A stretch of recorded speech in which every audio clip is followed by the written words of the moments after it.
여의도 매시온 구독자 여러분 안녕하십니까, 박종호입니다. 안녕하십니까, 조피디입니다. 형님, 현 시점에서 미국 관세 협상이 일단은 일단락이 됐습니다. 네, 그것 좀 평가해 주세요. 일단락이 된 건지도 잘 모르겠어. 아, 그래요? 이게 왜 그런지 설명을 좀 해줄게. 일단 왜 그런 생각을 하냐 하면 이 트럼프가 가지고 있는 고유의 리더십 스타일이야. 이 리더십이라고 말해야 되는지도 난 모르겠어. 이제 이건 뭐 동네 깡패도 아니고 말이지. 자, 깡패 치고 너무 강력해요. 너무 강력한 깡패야, 진짜. 이 삼합회 수준이다, 야. 캐나다와 멕시코 지금 어떤 상황이야? 뭐 곡소리 나잖아요. 그렇지. 네. 그것 때문에 내가 일단락이라는 말을 못 하겠다는 거야. 캐나다랑 멕시코를 제일 먼저 트럼프가 취임식 한 다음에 건드렸어. 니들 상호관세 25%씩 내 해서 합의를 봤단 말이야. 네. 그런데 지금 캐나다 어떻게 됐지? 너 아무리 봐도 생각 내가 바꿨어. 35%. 35%로 올리는 걸로 다시 합의 봤어. 그리고 멕시코, 너 아직 뭐 어떻게 해야 될지 네 감을 못 찾는구나. 그럼 내가 한 달 정도 여유 줄 테니까 생각해봐. 대신 그 사이에 관세 또 올렸어. 이렇게 됐고. 거기가 원래 이제 북미 자유무역지대라고 그래서 이제 관세가 없는 지대였잖아요. 그렇지. 네. 그런데 관세를 오히려 통상적인 다른 여타 동맹국들에 비해서 더 높이 부과해버린 거야. 그러면 캐나다와 멕시코 국민들 입장에서는 아니, 우리는 최우방 중에 최우방인데, 그런데 영국은 10% 부과하고, 우리는 35% 부과하고, 한국, 일본, 유럽은 15%고, 이거 뭐냐? 이 소리가 나오는 거 아니야. 자, 그래서 바로 이 대목을 봐도 우리 한미 간의 관세 협정이 타결됐다라고 단언할 수가 없다라는 거야. 트럼프 갑자기 한 달 뒤나 두 달 뒤 생각이 다시 바뀌었어. 우리 또 10월 마지막 주에 한국에 또 와야 되거든. 에이펙 행사 있잖아. 네. 그때쯤 왔을 때 갑자기 뭔가 생각이 바뀐 거야. 그때 생각해보니까 한국이 15%가 좀 그래. 다시 얘기해. 그거 찢어버리고 20%로 다시 얘기해보자. 그럴 수 있는 사람이야. 이게 예측이 안 된다는 게 제일 무서운 거예요. 그렇지. 그럴 수 있는 사람이야. 이게 무서운 거야.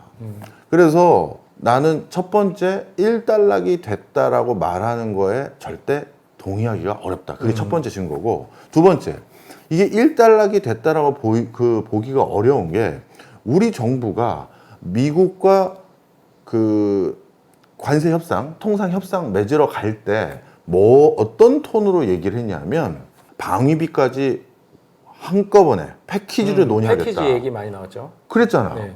그런데 트럼프가 방위비 얘기를 다 뺐어.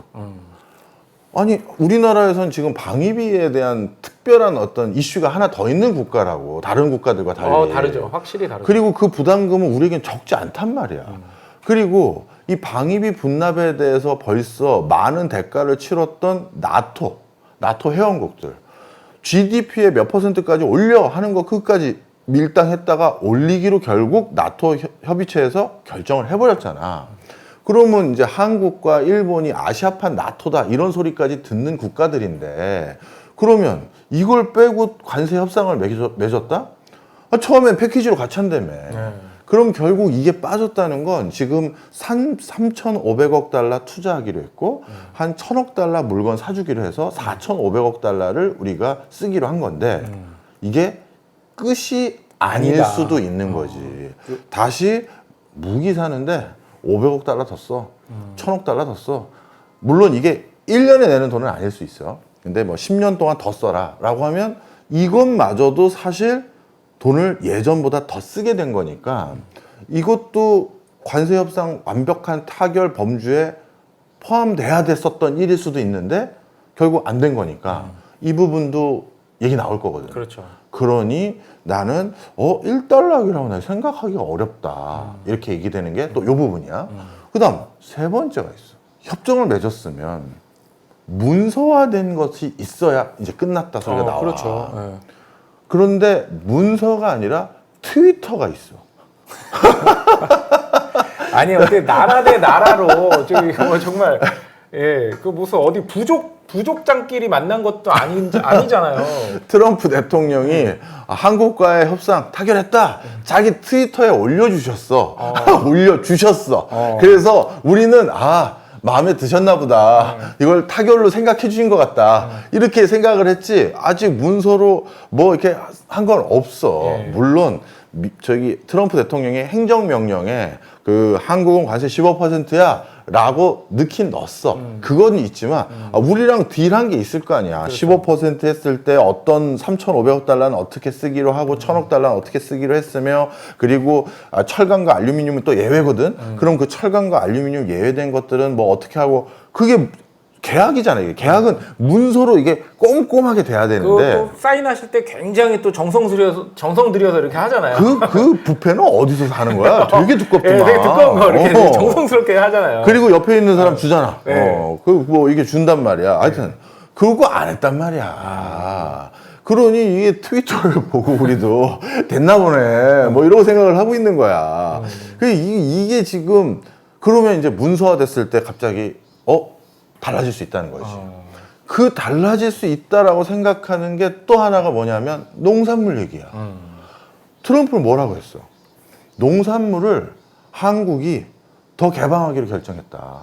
완전 개방하는 수준으로 뭔가 하여튼 완전 개방이라고 표현했는지 그냥 개방을 더 하기로 했다는 표현이었는지 내가 그거는 좀 정확하게 기억이 안 나는데 하여튼 그런 논조를 했고 우리 정책실장은 아침에 계약 타결됐다. 라고 협상 타결됐다 한 발표하면서 농산물에 대해서 추가적인 개방은 없다. 이렇게 표현을 했거든. 이게 표현이 좀 달라. 이게 나는 그래서 이 두 가지가 다른 걸 아침에는 어떻게 해석을 했냐면 우리 정부가 농산물을 추가로 개방하는 걸 저지하기 위해서 들고 갔던 통계 자료가 뭐였냐면 미국산 쇠고기를 가장 많이 최근에 수입하고 있는 나라가 대한민국이에요. 이미. 우리 대형마트 가면 다 미국산 많아. 호주산 많고. 그래서 자, 우리 뭐 30개월 이상의 소고기니 뭐니 원래 안 된다 뭐 이런 조항이 있었던 게 있긴 있는데 그거와 상관없이 전 세계에서 미국산 소고기 가장 많이 사다 먹는 나라가 한국입니다. 더 개방할 게 없어요. 대한민국 국민들이 연간 소고기 소비량 중에 몇 퍼센트가 미국산인데 이게 전 세계 다른 나라 고기 먹는 거 비교를 해보면 이렇게 높은 나라 있느냐 이렇게 많이 산 나라 있느냐 가지고 디펜스 친 거야. 그래서 내 소견은 우리 정책실장은 이미 우린 충분히 내부적으로 소비를 하고 있는데 30개월 이상을 더 열던 말던 뭔 대세 차이가 있겠느냐. 그래서 추가적으로 미국에 대해서 더 개방한 것은 없다고 봐야 된다라는 논조로 얘기한 것 같고 그리고 트럼프는 그래도 명문상이라도 있었던 건 헐자 얘기해서 허는 거에 방점을 찍었던 것 같아.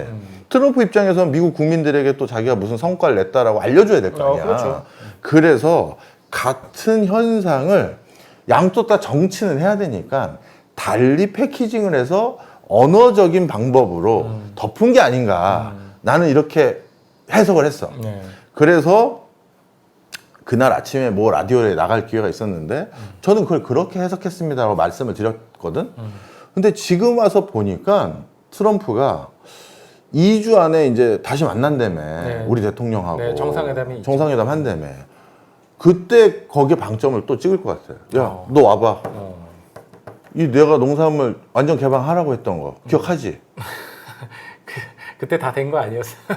아니 그때 완전 개방이라고 내가 표현한 게 내가 네가 얘기한 그런 게 아니고 자 이렇게 하라는 얘기야. 알았어? 할 가능성이 너무하다. 있어. 왜? 아직 문서화된 게 없으니까. 그래서 이게 일단락 됐나요? 라는 질문에 네.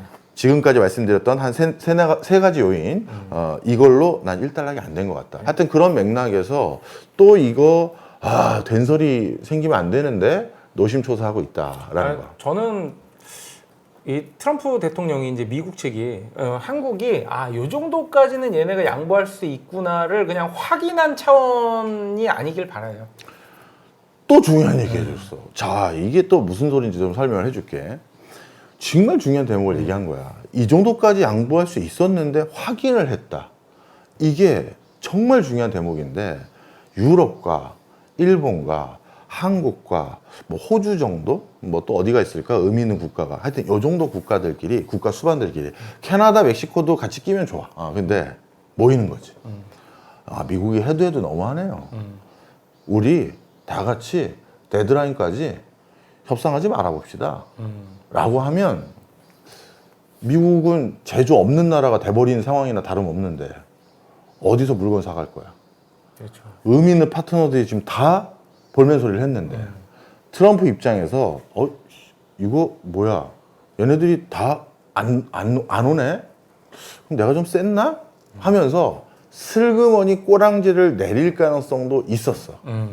그런데 어떻게 됐다? 국제사회가 항상 이래. 나 살겠다고. 그렇죠. 국제사회에 연대가 어디 있고 공조가 어디 있어. 먼저 야 한국보다 우리가 더 낮은 수치로 타결만 되면 돼. 일본 쪼르르 달려가서 쏟아붓고 협상 체결하고. 일본스러워요. 그리고 유럽도 야 일본 체결했어. 그럼 우리 유럽 자동차, 일본 자동차보다 안 팔리면 어떡해? 우리도 15%는 적어도 맞춰야 돼. 쪼르르 달려가서 마지막에 체결하고 와버렸고. 우리도 거기에 맞춰져진 거고. 이런 거야. 그런데 원래 풀 스토리는 나는 또 어떻게 해석하냐면 제조업의 평균적인 마진율, 영업이익률이 7.8%야. 소나타 같은 그 자동차 팔면 그게 2천만 원짜리라고 하면 10%면 얼마니? 200만 원이지. 근데 소나타가 정확히 한 8% 정도에서 7% 정도 사이를 남겨. 그럼 200도 안 되는 거지. 100 몇만 원 남기는 거야. 뭐, 맞아. 그러니까 그런데 또 현지에 가면 또 디스카운트도 해주잖아. 이걸 인센티브 제도라고 해서 딜러가 재량껏 좀 덜 먹고 깎아주는 그 포션이 있단 말이야. 그럼 한 100만 원 남긴다고 봐도 돼. 자, 2천만 원짜리 팔아서 100만 원 좀 왔다 갔다 그렇게 남기는 수준인데 그걸 트럼프도 알았어. 그래서 처음에 상호관세 비율로 제시했던 금액이 얼마였어? 10%가 전부 각 나라들에게 때리는 기본이야. 이게 무슨 소리냐면 이 사람도 뭔가 복원을 받았을 거 아니야. 제조업 마진이 얼마나 돼? 한 7.8% 됩니다, 글로벌리. 몇 개 반도체 장비, 뭐 소재, 뭐 이런 데들은 한 20% 이렇게 남기는 데들도 있습니다. 그래? 그리고 철강이나 알루미늄 이런 데는 한 5% 정도 되고요. 편차가 좀 있지만 평균 7.8%라고? 알았어. 10% 질러. 지른 거지. 그러면 7.8% 평균 마진 남기는 상황에서 10% 지르면 손해보는 거잖아. 그렇죠. 10%만큼 추가로 관세로 내야 되는 거니까. 물론 가격을 올릴 수도 있지만 트럼프는 분명 얘네들 지네 물건 더 싸게 팔고자 하는 마음에 관세 부과한 만큼 소비자들에게 가격으로 전가하지 않을 거다라는 건 비즈니스맨으로 어느 정도 알거든. 그러면 그렇게 7.8%보다 높은 관세율을 제시한 건 트럼프도 장사꾼이잖아. 부동산도 팔아봤고 빌딩도 팔아봤잖아. 너 저 빠뚜남 시장에서 짝퉁 시계 사봤지? 너 가끔 성대모사 해주잖아. 처음에 예를 들어서 이거 얼마예요? 물어보면 10만 원이요. 그럼 너 어떻게 해? 노. 그리고 집에 가려는 척하면 걔가 어떻게 해? 에이 하면서 갑자기 가격이 반으로 떨어져요. 그러니까 그래서 트럼프가 10%로 지르고 이거 진짜 뭐 혹여나 있을 국제사회에서 연대 맺어서 중국까지 연대 맺어서 야, 나 힘들게 하면 좀 깎아주자. 그래서 한 7%, 8% 얘네들 벌어가는 이윤만큼 관세를 놔두고 가게끔 하면 지네들은 이윤 없을 순 없으니 마른 수건을 쥐어 짜겠지. 협력회사들 더 갈구고 비용 절감하고 이렇게 해서 경영혁신이라고 해야 될지 쥐어 짜라는 거라고 해야 될지 모르겠지만 그래서 지네들 마진은 가져가게 해야지 생각할 수 있었는데 국제사회 분위기가 10% 다 수용하는 분위기야. 그지? 그러면 이제 어떤 생각을 하겠어? 야, 여기까지는 수용이 되는구나. 수용이 되는 금액이었어? 야, 평균 마진이 7.8%라며. 얘기를 들어봤는데요. 한국계 기업들은 그 협력회사들에게 너 이제 앞으로 얼마 이거 납품해야 돼? 그동안 개당 이거 500원에 납품했지? 아니야. 이제 450원에 납품해야 돼. 10%는 네가 감내해야 된다.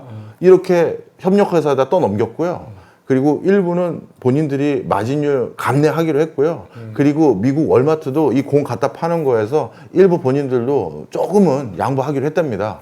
그래? 10% 감내되는 거였어? 야, 올려. 그거야. 그래서 결국 처음에 10%라고 얘기했잖아, 분명히. 근데 15%로 올랐잖아. 그거 오를 때도 똑같은 전략했지. 25% 그렇게 해놨다가 큰 숫자 부르기. 그렇지. 25% 해놨다가 15%로 타결했더니 우리나라도 이야 선방했다. 솔직히 선방한 건 맞아요. 안 동의하시는 분들도 계시겠지만 그리고 일본도 선방했다 해서 일본은 그거 관세 협상 타결된 그날 도요타 주가가 10몇 % 올랐어. 네. 왜냐하면 선방했거든. 네. 일본도 퍼줬다고 얘기 안 하는 게 그때는 한국이 이렇게 일본보다 더 많은 투자 금액을 약속한 그 시점도 아니었기 때문에 일본도 그리고 농산물도 개방을 더 했기 때문에 이게 분명 뭔가 갑론을박이 있을 수 있었는데도 그냥 주가가 떴단 말이야. 그래서 15%로 귀결된 게 원래 우리가 10%로 국제사회가 공조만 했었어도 막을 수 있는 걸 못 막은 거다. 그리고 트럼프는 안 거지. 15%까지 올려도 되겠네. 이게 짝퉁 시장에서는 뭐 이렇게 가격 제시했을 때 뭐 게링미하고 그냥 가면 되는데 그 미국하고 협상은 뭐 게링미하고 갈 수가 없는 없어, 협상이잖아요. 없어. 예. 그러니 이게 진짜 모르겠습니다. 아니 교수님 자꾸 왜 선방이라는 표현을 쓰십니까? 라고 또 물어보는 사람이 있을 거야. 근데 난 거기에 대해서 이렇게 얘기하고 싶어. 브라질하고 한국이 축구 경기를 했어. 네. 너 그러면 네이마르랑 네. 우리 손흥민하고 네. 붙었어. 네. 나머지 스탭들은 난 전부 이름을 모르니까 네. 구성원들하고 다 붙었는데 통상적으로 우리 그러면 몇 대 몇 스코어를 넌 예상하니? 뭐 워낙 화려하니까 뭐 참패만 안 당하면 예, 그래도 잘한 거 아닌가 그런 생각을 하게 되죠. 그렇지. 예. 사실 그 마음입니다, 여러분. 한국의 공무원이 미국 공무원에게 무슨 힘으로, 무슨 교섭력으로 이건 불편한 조항입니다. 빼주십시오. 얘기할 수 있는 그 힘빨이 있나? 난 솔직히 잘 모르겠어. 일단 협상을 영어로 해야 돼요. 그거 굉장히 중요하잖아요. 그렇지. 예. 걔네는 한국어 통역을 아예 되동하지도 않지. 네, 그렇죠. 자, 그래서 어차피 0대 5의 스코어로 한국과 브라질전이 우리의 패전으로 끝날 수 있는 건데 이번에 15% 들고 그리고 3,500억 달러 투자, 1,000억 달러 구매. 나는 이거를 0대 2 정도로 패한 건데 0대 2 정도로 패한 거를 대패라고 얘기할 수 있는 상대는 아니다. 이거는 에휴 그래 15%로 맞춰왔네. 고생들 했어요. 그럼 교수님 선방했다라고 얘기하려면 15% 관세율도 똑같이 맞추고 투자로 약속했던 금액도 일본과 비교했을 때 많다라고 하지 말아야 되는 거 아닙니까? 이제 그 질문이 그 다음 나와. 일본이 5,500억 달러, 우리가 3,500억 달러. 근데 일본이 우리보다 시장 규모가 훨씬 크죠. 그럼 네. 2.7배 커. 그냥 3배 가까이 커. 그렇죠. 근데 GDP 기준으로 하면 그러면 일본 우리가 3,500억 달러니까 일본은 9,000억 달러 이상을 투자했어야 되는 건데 이게 우리가 일본의 절반보다도 조금 더 많은 금액을 투자한 거니 우리 돈 더 많이 쓴 거 아니냐 이렇게 얘기할 수가 있어. 자, 그런데 한국과 일본이 경제 규모만 가지고 이걸 비례해서 우리 교섭 결과를 설명하면 안 돼요. 우리는 분단 상황이라는 또 핸디캡 매치를 해야 됩니다. 축구로 표현하면 한 명이 레드카드 받고 퇴장했어. 그러면 이 상황에서인데 그걸로 정말 우리가 이번 성과가 더 핸디캡 매치라는 걸 얘기를 해야 됩니까?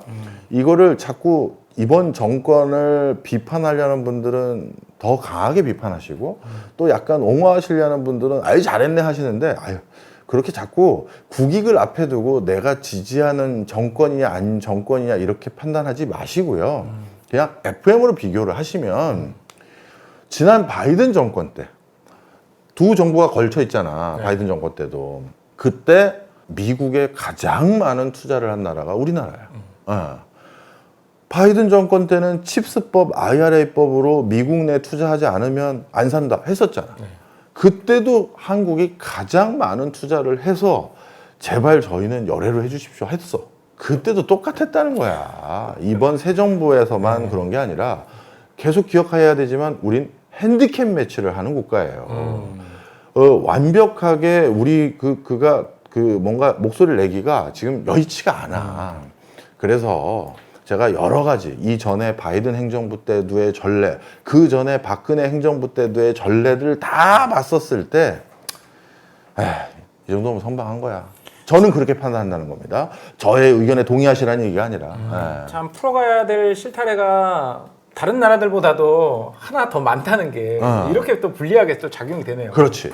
자, 그런데 앞서서 내가 중요한 얘기를 했어. 내가 선방이다라는 말을 그래도 유지하려면 이제 두 가지가 또 잘 마무리 지어줘야 돼. 네, 이 새 어떤 게 정부가. 있죠? 네. 첫 번째는 2주 뒤에 만났을 때 군비 협상이야. 이거를 우리 국민들이 딱 봤을 때, 야, 깔끔하게 마무리했네. 싶을 수준의 성과를 만들어내야지만, 그래야지만, 선방한 게 맞았네. 소리가 내는 거지. 네. 거기에서 갑자기 또 1,000억 달러 투자하고 했다면, 야, 이거는 저도 이제 말을 바꿔야죠. 저는 선방한 줄 알았는데, 또 걸려들었네. 아니었습니다. 이렇게 얘기를 해야지. 네. 그 다음에 두 번째가 있어. 이거는 내가 현 정부의 그 뭔가 뭐 참모나 책사로 들어갔어도 나도 비슷한 걸 요구했을 것 같은 게 하나 있어. 한미 정상회담 좀 해주십시오. 미국에 요청했었을 거야. 왜?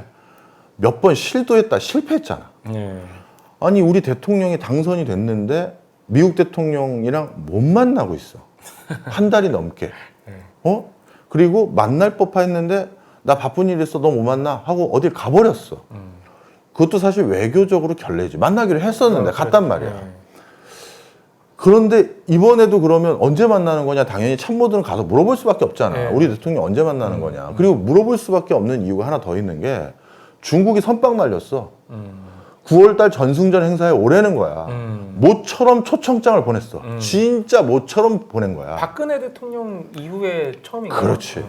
박근혜 대통령은 국빈으로서 진짜 최고의 예우를 해줬어. 그때만 하더라도 중국이 한국이 자꾸 미국과 중국 사이에서 캐스팅 보드 이런 것들로 지금 그 전략적 모호성 이걸로 가려고 하니 확 땡겨보자. 우리 중국에 붙어봐. 야 우리 잘 지내보자 해주려고 박근혜 대통령이 정승전 행사에 바로 옆이었나? 네, 제일 앞라인에 바로 근접하게 카메라로 같이 잡힐 정도로 맞아요. 거기 위치를 놨어. 이거는 달리 해줄 테니 좀 잘 지내보자 했던 거야. 네.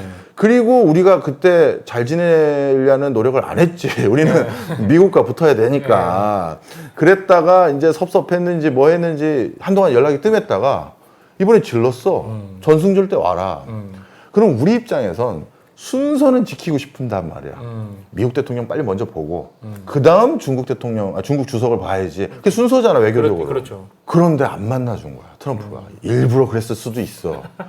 그럼 우린 순서 어기고 거기 먼저 달려갔다가는 또 트럼프 알잖아. 정권 끝날 때까지 물어뜯을 사람이야. 그러면 야 이거 큰일 났다 싶을 수가 있거든. 그래서 이번에 2주 안에 만나달라는 걸 넣었을 거야. 그런데 이런 상황은 미국은 반드시 돈과 바꿔. 이게 외교계의 참 불편한 진실인데 우리나라 대통령은 설마는 난 아니었다고 봐. 역대 전의 대통령들은. 그런데 아프리카의 국가 수반들 그리고 중남미의 국가 수반들 중 그 뭔가 쿠데타로 정권을 잡았거나 국내 정세가 불안불안한 어떤 지도자들이 있을 거 아니야. 네. 그런 사람들이 미국에 갈 때가 있어. 아니면 미국 대통령을 만날 때. 왜냐하면 미국 대통령을 만났다 이 자체로 지지율이 올라갈 수도 있고 나름대로 국내 정치 기반이 탄탄해질 수도 있어. 미국 대통령과 정상회담을 했다는 거는 미국이 우리를 인정했다는 그렇지. 거예요. 정통성이 생기는 거예요. 정당성이 생기는 맞아. 거예요. 바로 그런 이유 때문에 그럴 때 많이 가는데 미국이 그럴 때마다 상대방의 이런 취약성을 이용해야 되잖아. 그렇죠. 야, 너 봤더니 니네 나라는 그동안 예전에 프랑스 식민지를 많이 경험해서 그런지 여객 길 다 에어버스를 타더라. 그러지 말고 이제 보잉기로 바꿔. 보잉기 30대만 사. 그리고 니네 봤더니 자원 개발할 수 있는 그 광구들이 많이 있대던데 우리 엑슨모빌부터 해서 네. 뭐 여기에다가 그걸 좀 개발 권한을 넘겨. 좀 진출할게. 우리 니네 어차피 그 개발도 못 하잖아. 뭐 해. 그러면 이쪽에서도 또 이것들 또 와서 이 또 다른 저 서구 열강 국가 노릇하려고 하네. 이렇게 하는데 그때 딜로 딱 넣어주는 게 뭔지 알아? 좋아. 미 의회에서 연설하게 해줄게. 이게 굉장히 상징적인 의미를 갖고 있구나. 국민들이 보기에는 울림이 있나 봐. 정치적으로 그렇죠. 보기에는. 그래서 근데 미국 상원 의원, 하원 의원들 그리고 미국 정가에서 의회 가서 연설하는데 돈 들어? 안 되지. 안 들지. 일어나서 좀 이렇게 박수 좀 쳐주고. 그거 사진 받고 동영상 생중계로 송출하게 해주고 네. 그 대가로 돈 내고 가. 그렇죠. 이거를 한다는 게 이게 외교가의 공공연한 비밀이야. 그런데 난 우리나라는 아니라고 생각. 뭐 아무 증거는 없습니다. 근데 우리나라도 어느 순간부터인가 우리 대통령이 미국을 가면 왜 연설을 자꾸 해? 아니 연설 한 번 한 걸로 친분이 다져지나? 그 악수하고 나오면서 무슨 그런 엄청난 릴레이션십이 생기나? 이건 쇼고 퍼포먼스야. 그리고 연설하면 그게 무슨 조약이랑 협정으로 문서화돼서 우리 걸로 뭐가 반영되는 게 있나? 기껏해야 MOU 체결하고 오는 거잖아. 그렇죠. 법적 구속력 없는. 이거는 이제는 또 볼 수가 있겠지. 2주 뒤에 가잖아. 예. 어디에서 무슨 행보를 하는지를 봤을 때 어딜 갔어. 그래서 뭘 했어. 근데 저게 국익에 실질적으로 금전적인 이득이 있는 건지 없는 건지를 보고 없는데 이건 미국 행정부랑 국가 수반이 양보한 것 같은 퍼포먼스나 그런 게 있으면 이 3,500억 달러 중에 일부는 그 값이 있는 거지. 500억 달러일지 1,000억 달러일지 50억 달러일지 모르겠지만 그 값이 들어가 있는 거야. 근데 미국 의회 연설이 뭐 엄청 뭐 디테일한 내용이 들어가겠어요. 대부분 보면 원론적인 좀 뻔한 얘기들 많이 하잖아요. 뭐 신분 얘기하는 거야. 양국과 뭐 오랜 기간 한국이 동안 지금 여기 있을 수 있었던 건 미국의 도움 덕분이었고 뭐가 6.25 어쩌고. 전쟁 때 평화를 지키기 위해서 민주주의를 지키기 위해서 희생해 주신 뭐 이런 내용 나오지 않을 거예요. 그리고 우리 대통령이 미국에서 영어로 연설하는 걸 왜 이렇게 다들 감탄해하고 좋아하고 대단하다라고 칭송을 하지? 원래 그럴 때는 더 우리나라 말로 해야 되는 거 아닌가? 영어를 잘하시는 분이라 하더라도. 네. 하여튼 나는 그것도 좀 이해가 안 가. 그 분명 달달 외웠을 텐데 공부도 잘하신 분들 많았으니까 외우는 거야 다 쉬웠겠지. 자, 그래서 혹여나 이번에는 미국에서 그런 연설을 했다 하더라도 우리나라의 국가 위상상 우린 돈을 내지 않았겠지라고 생각하고 싶어.